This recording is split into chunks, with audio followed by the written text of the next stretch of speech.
A national film crew was at Montpelier High School this week for this morning's 30 Schools in 30 Days. Kat Villiansoni caught up with them to find out why they were here. Good morning. Good morning, Julie. The George Lucas Foundation was here as part of their Schools That Work series, which visits schools around the country to find out why they're successful. Montpelier High has a budget of about $17.3 million, about 940 students and 240 faculty and staff. But the principal tells us the program that brought the film crew here doesn't cost a lot of money, and it has a big benefit for students. When most people hear of George Lucas, they think Star Wars.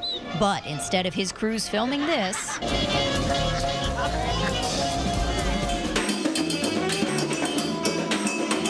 they're filming this.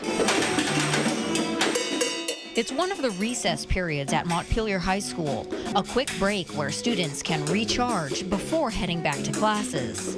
The school's unique approach caught the attention of a research team from the George Lucas Educational Foundation, which picked MHS for Edutopia's Schools That Work series. It's not every day that a Vermont school attracts national attention, so when the email from Edutopia landed in Principal Adam Bunting's inbox a couple months back, he told us at first he didn't even think it was real. First, I had to check to make sure it wasn't spam. I was a little uncomfortable with the email. Just, you know, as a principal, you're flooded with lots of offers. And then when I dug into it and realized that it was actually George Lucas's foundation, I was excited. Bunting says at Montpelier High, they try to focus on sustainability efforts, community-based learning, and personalized education plans to help keep their students interested. We're going to meet students where they are. So instead of forcing kids into a box that's uncomfortable for them, this is a community that says, okay, let's sit back, let's listen. What is it that you want? What engages you? And being in a city gives students more of an opportunity to step outside the classroom. Through the internships, I've gained a lot of real-world experience, which I think is incredibly important. For example, writing a cover letter or pulling together a resume. The school's SOAR program combines traditional classes with internships and seminars.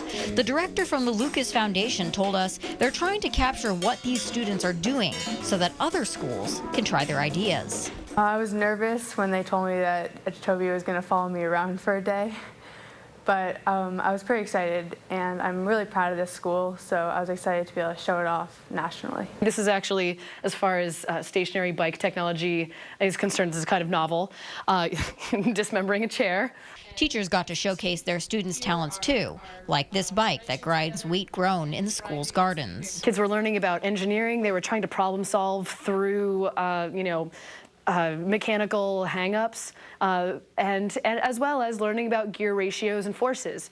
The director told us she's been across the country visiting successful schools, and what she sees in the ones that work are leaders with a vision, teachers who collaborate well, and students who get a say in their education. Really something personal to them about the learning, something that makes the learning exciting, hands-on, relevant. Now, you're probably wondering when we'll be able to see these students on camera. The director told me they'll be producing these over the summer to debut them in the fall. There will be multiple videos from the school, plus a website with resources for other educators who might be wanting to check out what Montpelier High is doing. Julie?